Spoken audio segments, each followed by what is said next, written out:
A lot that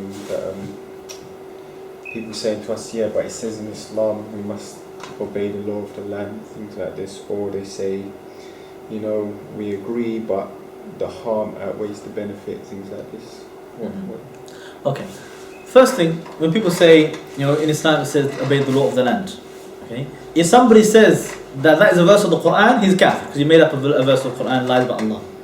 Okay? There's no verse of the Quran or hadith of the Prophet ﷺ whatsoever that says obey the law of the land. Rather, all of the verses and the hadith, they have a common theme: obey Allah and obey the Messenger. And anybody who orders you something different from that, leave them and obey Allah and His Messenger. That's clear. Okay? We obey those in authority among the Muslims if they rule by Islam. And if the Muslim rule by other than Islam or disobey Islam, we reject him and we go back to Allah and His Messenger. This verse in Surah Nisa, verse 59, it says, Ya alladhina amanu ati'u Allah wa ati'u Rasul. He said, oh, you who believe, obey Allah and obey the Messenger. وَأُولِي الْأَمْرِ مِنْكُمْ فَإِنْ تَنَازَعْتُمْ فِي شَيْءٍ فَرُدُوهُ إِلَى اللَّهِ وَرَسُولِهِ. And those in authority among you, if you differ with them in any matter, leave them, go back to Allah and His Messenger. That is the best for you. Okay? So this is what we need to understand. Okay? The obedience is to Allah specifically. We obey Muhammad because he is obedience to Allah. Okay, the Prophet said, "Man ata'ani faqad ata'a Allah." The one who obeyed me has obeyed Allah. Okay, so we obey Muhammad because it's obedience to Allah, because his speech is revelation, his actions are revelation. But the man who is not the speech and action is not revelation, we will only obey them if they order us in something which is in accordance with the obedience of Allah subhanahu wa ta'ala.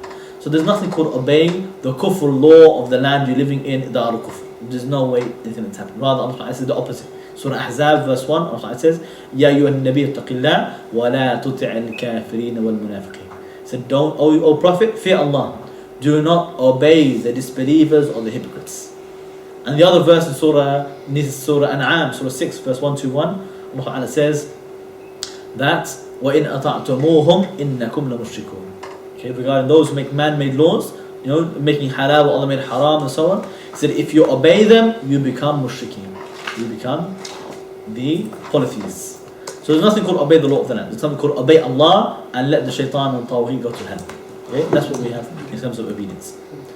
Yes? So like, because obviously that we live in England, so like not obeying the law but actually just living within it, does that make sense? Yeah, things nobody's saying here, you have to go out and find every law and break it. You know, that's not what it means. Yeah? We don't obey, you know, Allah Ta'ala says don't steal. Okay? And the law of the land says don't steal. So what, we don't start stealing? Allah said don't steal. So I don't steal because Allah said it's haram, illegal for me to steal. Not because of the queen. Who cares about the queen? Okay? I don't drink because Allah said it's haram, illegal, even though the law says it's legal. Okay? I don't buy insurance because Allah said it's illegal, even though the law says you must. You understand? So we will obey Allah's laws and we don't care about the man-made laws. Okay? If they happen to be similar and coincide, okay, that's not a problem. But we don't obey it because of the queen, because the queen has no right to be obeyed. But we obey Allah because He has the right to be obeyed, and He's the only one who has the right to be obeyed.